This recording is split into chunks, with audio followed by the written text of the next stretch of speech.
రాష్ట్రంలో ప్రసిద్ధి చెందిన శైవక్షేత్రంగా విరాజిల్లుతుంది కోటిపల్లి క్షేత్రం. కోటి తీర్థాలు తిరిగి వచ్చిన ఫలితం కోటిపల్లిలో ఉన్నట్లుగా పూర్వీకులు చెబుతారు. కోటి తీర్థ నదులు ఈ కోటిపల్లి గ్రామం గోదావరి తీరంలో పుణ్యనదిగా ప్రవహిస్తూ పూర్వజన్మలో ఇహజన్మలో చేసిన పాపాలు ఈ నదిలో స్నానమాచరించినచో పోతుందనే నమ్మకం భక్తుల్లో నెలకొంది.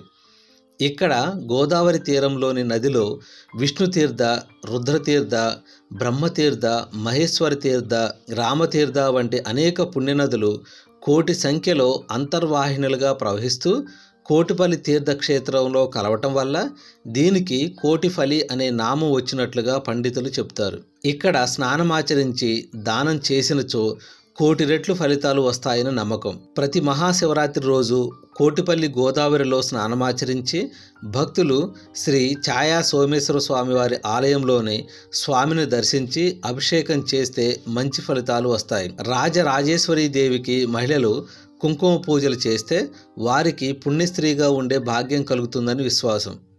ఈ ఆలయంలో ఒకే ప్రాకారం కింద సోమేశ్వరుని రూపంలో చిన్న శివలింగం, విష్ణు ప్రతిరూపమైన జనార్దన స్వామి, కోటేశ్వర స్వామి, గణపతి, లక్ష్మీ పార్వతీలు, రాజరాజేశ్వరి అమ్మవార్లు నెలకొని ఉండి భక్తులకు దర్శనమిస్తారు.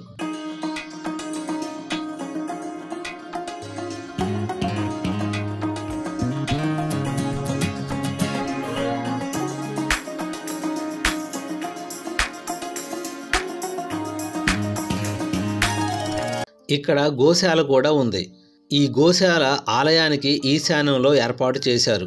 ఇక్కడ గోవులు ఉంచటంతో శివరాత్రికి వచ్చే భక్తులు సందర్శిస్తారు.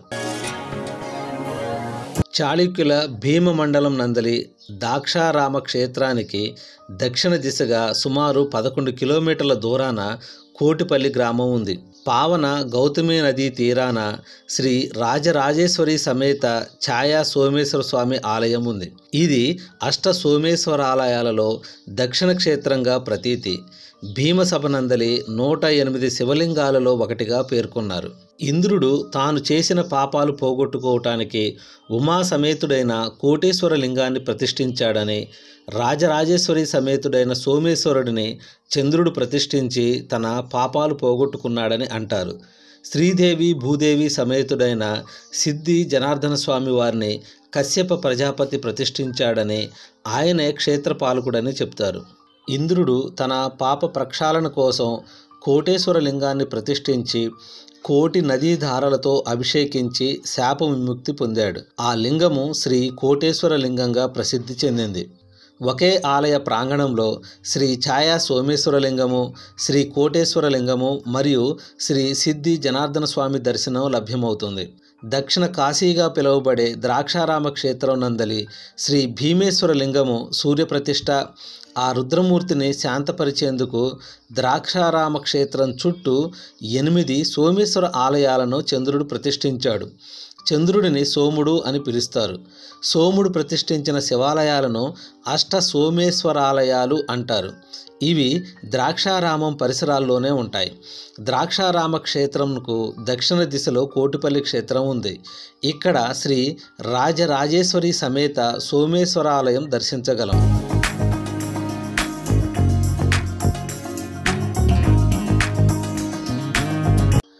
కాకినాడ నుంచి కోటిపల్లి బస్సులు గొల్లపాలెం, ద్రాక్షారామం, కె గంగవరం మీదుగా ప్రతి గంటకు ఉంటాయి. కాకినాడ నుంచి ద్రాక్షారాంకు షేరింగ్ ఆటోలు దొరుకుతాయి. కాకినాడ పాత బస్టాండ్ నుండి మరియు కాకినాడ జగన్నాథపురం బ్రిడ్జి నుంచి ద్రాక్షారాంకు షేరింగ్ ఆటోలు ఉంటాయి. ద్రాక్షారామం నుంచి కోటిపల్లికు షేరింగ్ ఆటోలు దొరుకుతాయి. రాజమండ్రి కోటిపల్లి బస్సులు రామచంద్రాపురం, ద్రాక్షారామం, కె గంగవరం మీదుగా ఉంటాయి.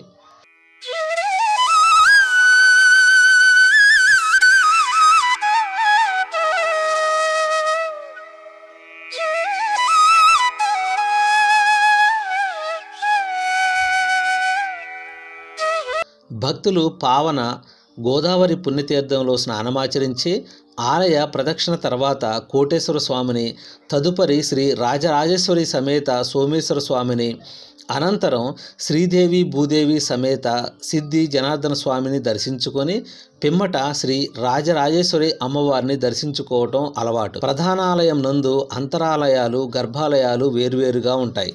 శ్రీ కోటేశ్వర లింగము ప్రధానాలయం వెనుక వైపున ఉంటుంది. ఇది కూడా ప్రధానాలయంలో ఒక భాగం. అమ్మవారిని పార్వతీదేవిగా కొలుస్తారు.